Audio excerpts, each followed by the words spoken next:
جس کے اندر کم و بیش 70,000 ایسے چھوٹے چھوٹے بچے شہید ہوئے، مدرسے کے بچے شہید ہوئے، اس وقت ان کی یہ جو اتحاد تھا وہ کدھر چلا گیا تھا؟ بیسکلی ابھی ہو کیا رہا ہے کہ یہ بندر بانٹ لگی ہوئی ہے کہ جی یہ صبح آپ لے لیں، یہ فلانی چیز آپ لے لیں، یہ فلانا کام آپ کر لیں، یہ فلانا آپ کام، یہ ایمان کا ایک امتحان۔ رضوان بھائی میں قطع کلامی معافی چاہتا ہوں، آپ سمجھتے ہیں کہ لندن میں نواز شریف الطاف حسین کی جو ملاقات ہوئی ہے اس کے بعد سننے میں یہی ہے، سینیٹر فیصل جاوید صاحب نے بھی یہی بولا ہے کہ اربوں روپے کی ان کو ایڈ ملی ہے کہ جو وہ یہ ممبران خرید رہے ہیں MNAs، آپ صحیح سمجھتے ہیں یہ صحیح ہے؟ آپ کو شاید تھوڑی عرصے پہلے یاد ہو کہ حمداللہ محب تھا، ایک افغانستان کا وزیر خارجہ تھا یا وطنی ان کی وزارت خارجہ کا کوئی ممبر تھا، جب افغانستان میں طالبان نے کنٹرول لیا تو اس نے کسی سٹیج پہ بیٹھ کے کہا کہ پاکستانی جو ہے نا وہ نعوذ باللہ، وہ میں کہہ نہیں سکتا ورڈ یہاں پر، ہمارے بارے میں ایک اس نے اتنا گندا لفظ استعمال کیا کہ میں اس کو یہاں ڈسکس بھی نہیں کر سکتا میڈیا پہ، لیکن to be very next day وہ حمداللہ محب وہ نواز شریف کے ساتھ بیٹھا ہوا تھا۔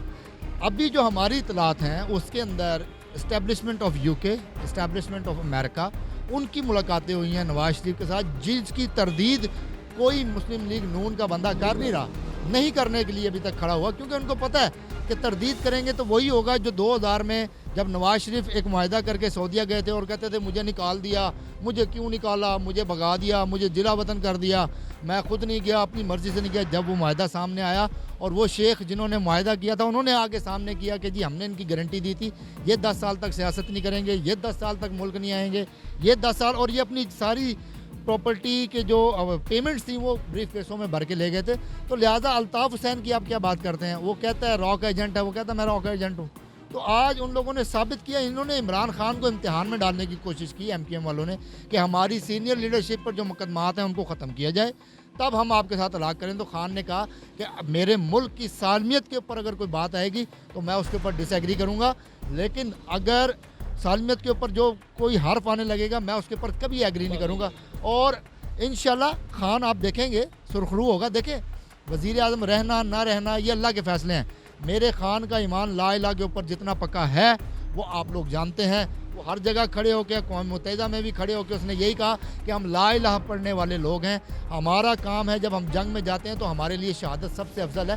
تو جو شخص شہید ہونے کی نیت سے نکلا ہوا ہے، جو شخص جہاد کرنے کی نیت سے نکلا ہوا ہے، ان کے سامنے دیکھیں آپ صلی اللہ علیہ وسلم کا فرمان تھا، آپ صلی اللہ علیہ وسلم نے فرمایا کہ ایک دور ایسا آئے گا کہ لوگ مذہب دنیا حاصل کرنے کے لیے مذہب کا سہارا لیں گے۔ تو آپ کو نظر آ رہا ہے وہ مولوی جو کہتے تھے عورت کی حکمرانی حرام ہے، ان کے ساتھ وہ مولوی جو کہتا تھا کہ ہمارے ملک پہ عذاب آ جائے گا، بے نظیر کی حکومت ہے، وہ مولوی آج ایک لڑکی نامحرم، دیکھیں محرم کون ہوتا ہے، محرم کی جو تشریح ہے شاید وہ مولوی نہ کر سکے، میں آپ کو کر کے بتاتا ہوں۔ محرم کی تشریح یہ ہے، مولویوں کا کام تھا، ہمیں بتاتے غسل کا طریقہ کیا ہوتا ہے، یہ بتاتے کہ بچوں کو سپارہ پڑھانا ہے، قرآن پڑھانا ہے، ترجمے سمیت پڑھانا ہے، وہ کس نے کیا؟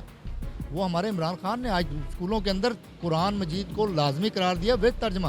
تو محرم کی تشریح میں یہ بتا رہا تھا کہ محرم کون ہوتا ہے، لوگ کہتے ہیں نا سیاسی محرم، سیاسی غیر محرم، نہیں، محرم کی تشریح یہ ہے کہ اگر کوئی عورت فوت ہو گئی ہے اس کی تشریح یہ ہے کہ جس پیٹ سے وہ پیدا ہوئی اور جو اس کے پیٹ سے پیدا ہوئے وہ صرف محرم ہے، اس کے علاوہ سارے غیر محرم ہیں۔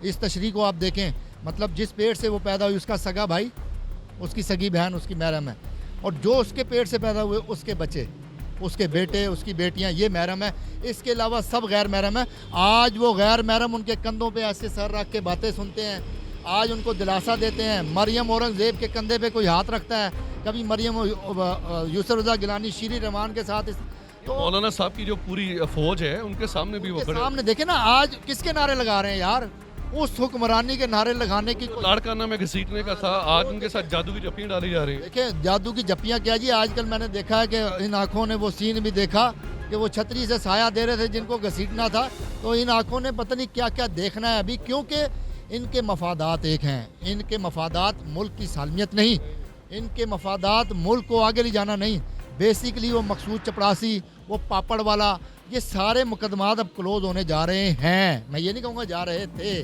میرے الفاظ کو غور کیجیے گا، جا رہے ہیں، اور انشاءاللہ ہم ان کو کلوز کریں گے۔ انہوں نے کہا جی ہم ملتے ہیں آپس میں رل مل کے، ہم نیب کو کلوز کریں گے، مقدمات ختم کریں گے، تو یہ سین انشاءاللہ چلنے نہیں لگا۔ جو یہ فلم چلانا چاہ رہے ہیں ہم اس فلم کو چلنے سے پہلے اینڈ کر دیں گے. جو آج میٹنگ ہوئی ہے اس کا اثر آپ 1-2 دن میں انشاءاللہ دیکھیں گے. خان صاحب پہلے تقریر کرنے لگے تھے آج، پھر یو ٹرن لیا، انہوں نے وہ تقریر نہیں کی، ہاتھ میں لیٹر بھی ہلایا 27 مارچ کے جلسے میں. اب چند ناگزیر وجوہات کی بنا پر ابھی انہوں نے وہ کہتے ہیں کہ ہم وہ لیٹر نہیں دکھائیں گے، ملکی سالمیت کا بھی اس میں ہو سکتا ہے. مجھے بس آپ یہ بتائیے گا، یہ آخری سوال ہے آپ سے، ہم اس چیپٹر کو کلوز کرتے ہیں، آپ نے اس پہ روشنی ڈالنی ہے. دوسرا یہ بتائیے گا، آپ کے جو اپنے ممبران فروخت ہوئے ہیں ان کے لیے کیا پالیسی خان صاحب اختیار کریں گے، اور ان ٹائم پر ایم کیو ایم بھی آپ کا ساتھ چھوڑ گئی ہے؟ دیکھیں بات یہ ہے کہ ایک تو وہ جو یو ٹرن آپ کہتے ہیں نا کہ یو ٹرن لے لیا خان نے. دیکھیں میں اگر ایک کام غلط کر رہا ہوں، ایک کام میں ابھی غلط کر رہا ہوں اور مجھے پتہ لگتا ہے تھوڑا سا آگے جا کے کہ یہ کام غلط ہے، یہ مجھے نہیں کرنا چاہیے تھا، اس سے مجھے اور میری فیملی کو یا میرے گھر کو نقصان ہو سکتا ہے، تو میں اگر اس طرف سے واپس مڑ جاؤں گا تو یہ یو ٹرن نہیں ہوتا ہے، یہ مصلحت ہوتی ہے. غلطی کر کے انسان سیکھتا ہے، غلطی کے بغیر کوئی نہیں سیکھتا. سیکنڈ جو آپ نے ایم کیو ایم کی بات کی، تو ایم کیو ایم کا میں نے بھی آپ کو بتایا ہے کہ ملک کے وسیع تر مفاد میں انہوں نے ایک دفعہ پھر اپنے ووٹران کا سودا کر دیا. میں ایک اردو اسپیکنگ ہوں، میری ساری فیملی کراچی میں رہتی ہے، ٹھیک ہے. مجھے بڑا دکھ ہوا ہے ان اردو اسپیکنگس پہ جن کا ووٹ آج ایم کیو ایم نے بیچا ہے. اس ووٹ کو کس قیمت پہ بیچا گیا اس چیز کو چیک کیا جائے اور ان کے گریبان پکڑے جائیں، ان کا معاشرے میں چلنا محال کر دیا جائے. اور میں یہ نہیں کہتا کہ صرف ہمارے، کسی بھی جماعت کا بندہ اگر اپنے جماعت کی حق برداری سے ہٹتا ہے، اپنی جماعت کے ساتھ غداری کرتا ہے، تو میرا خیال ہے کہ اس کے اوپر تاحیات پابندی ہونی چاہیے، کیونکہ اس نے ایمان فروشی کی، اور جب بندہ ایمان فروش کرتا ہے تو اس کے اوپر تاحیات پابندی ہونی چاہیے تاکہ وہ آئندہ آنے والی نسلیں ہماری جو سیاست کریں وہ دیکھ بھال کے کریں. پھر یہ جو سیاست ہو رہی ہے یہ سیاست نہیں ہو رہی، یہ کاروبار ہو رہا ہے. آج میں نے دیکھا ہے ایک ہی صف میں کھڑے ہو گئے چور اور ڈاکو. نہیں محمود اور ایاز تو بڑے پرانے لوگ تھے. ایک ہی صف میں کھڑے ہو گئے گھسیٹنے والا اور جس کو گھسیٹا جانا تھا، نہ کوئی زرداری رہا نہ کوئی شریف رہا. تو ان لوگوں نے اس ملک کا بیڑا غرق کرنے میں 30-40 سال انہوں نے لگائے. خان نے 3-3.5 سال لگا کر ہماری گردن اونچی کی، ہمیں لا الہ الا اللہ پہ کھڑا کیا، ایبسلوٹلی ناٹ پہ لے کے آیا، ہمارے معاشرے کو بتایا کہ ناموس رسالت کی حفاظت کس طرح کرنی ہے. آپ کی یہ ساری باتیں جگہ پہ اب باتیں کیے جا رہے ہیں، آپ کی کانپیں ٹانگ نہیں رہی؟ میری کانپیں کیوں ٹانگے گی؟ میں تو کھڑا ہوا ہوں حق کے اوپر. دیکھیں حق پہ کھڑے ہونے کی ایک نشانی حضرت علی کرم اللہ وجہہ کا قول ہے. یہ چیزیں ہمیں کون سکھا رہا ہے؟ جو میں بھی حدیثیں آپ کو سنا رہا ہوں، جو میں آپ کو، حضرت ظاہر بات ہے آپ دیکھیں نا، دیکھیں لیڈر نے پچھلے 10-12 سالوں میں جو تقریر کی. اب میں آپ کو اوپن چیلنج کرنے لگا ہوں، جو لوگ مجھے سن رہے ہیں میں ان کو اوپن چیلنج کر رہا ہوں. مولانا فضل الرحمان کی سپیچز نکالیں، نواز شریف کی نکالیں، شہباز شریف کی نکالیں، زرداری کی نکالیں، بلاول کی، بے نظیر کی، ذوالفقار علی بھٹو کی، خان لیاقت علی خان کی. سب سے زیادہ حدیثیں، سب سے زیادہ صحابہ کرام کا ذکر، سب سے زیادہ ناموس رسالت کی حفاظت کرنے کی قسم، سب سے زیادہ دین کو زندگی میں شامل کرنے کے لیے کس نے آپ کو کہا؟